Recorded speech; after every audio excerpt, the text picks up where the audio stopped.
पहाड़ी गांव की आखिरी चकी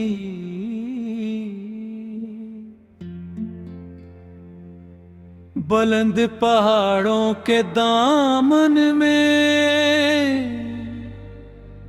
एक छोटा सा गाँव बाद था, जहां जिंदगी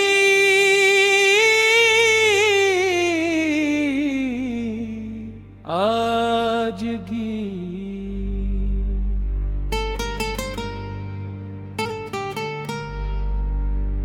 फितरत की रफ्तार से चलती थी सुबह सूरज की पहली किरण पहाड़ों की चोटियों को छूती तो पूरा गाँव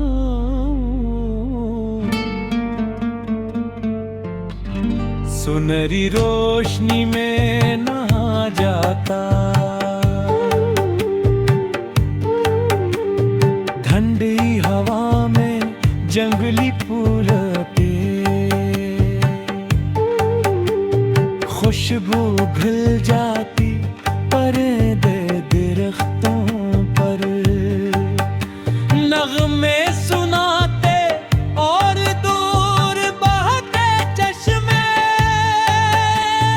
की आवाज़, हर तरफ सुकून बिखरेर दे के लोग सादा जिंदगी गुजारते। एक दूसरे के दुख सुख में शरीक होते और शाम ढलते ही अपने घरों के दरवाजे बंद करके खानदान के साथ बैठ जाते।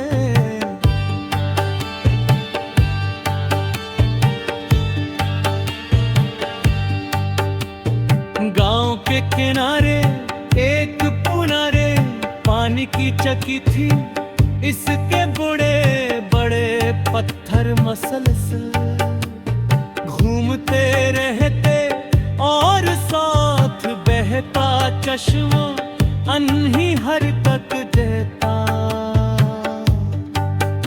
एगी पूरा गांव असी चौकी पर अनाज पसवाता था, मगर अब नई मशीनों ने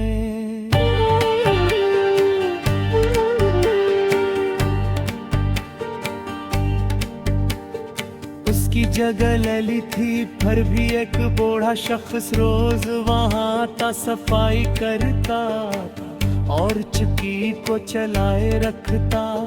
सब उसे बाबा नामान कहते थे।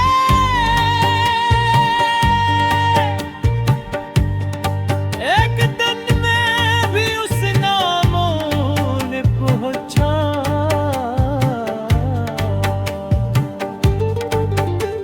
सुबह की हवा बहुत खुशगवार थी और पहाड़ों पर हल्की धुंध छाई हुई थी।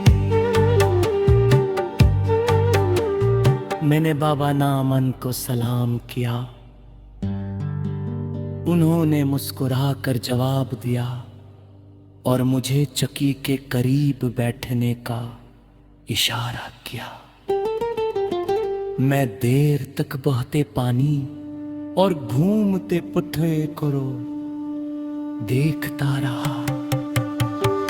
फिर मैंने पूछा, बाबा जब अब कोई यहाँ अनाज नहीं पसवाता तो आप ये चक्की क्यों चलाते हैं?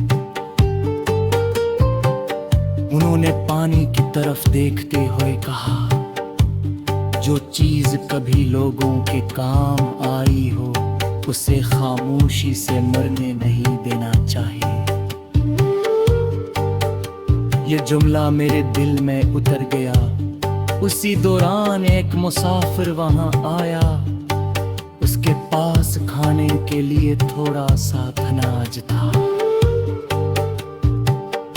बाबा नामन ने खुशी खुशी चक्की चलाई और इसका आटा बना दिया।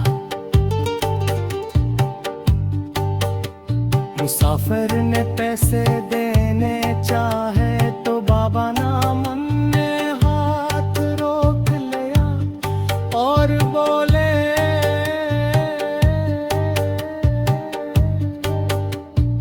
भोग का लाज तिजारत नहीं, खिदमत होने चाहिए।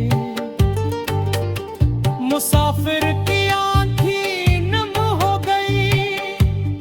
दोपहर के वक्त चंद बच्चे वहां खेलने आए। वो चक्की को हैरत से देख रहे थे। बाबा नामन ने उन्हें बताया कि ये पत्थर सिर्फ अनाज नहीं बेचते, बल्कि इंसान को मेहनत की अहमियत भी सिखाते हैं।